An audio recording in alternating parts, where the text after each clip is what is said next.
So here we are in the middle of our installation of two all-in-one GE laundry units. So there's a couple things that you need to get in order to put two machines in the place of a dryer and a washer.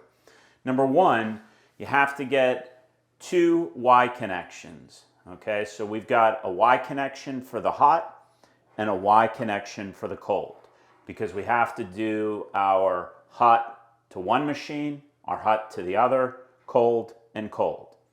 The other thing you're going to need is that you're going to need to, if you've got an electric dryer, you're going to need to get some type of adapter.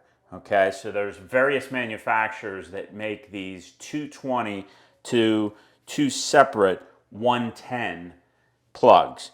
So this has an internal 15 amp fuse for either side. So what it does is it takes the 30 amp, breaks it out into a 15 amp 110 and a 15 amp 110.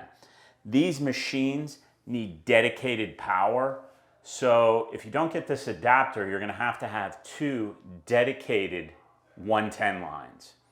The other thing that we added was we took out the vent leading outside, so we put this adapter piece that GE offers to cover our external vent, because these are ventless. So you can put these anywhere, which is really cool. So we need to make sure we've got that piece. So the other thing we're going to do, we're going to put the two drain lines together and we'll zip tie those in. So just hang tight and we'll be able to show that once we get the other machine in.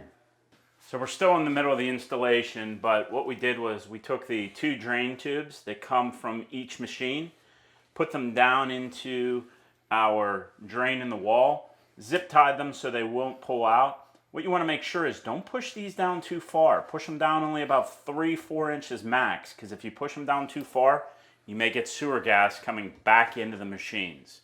So we're going to finish up this installation. You're going to be able to see how great they look.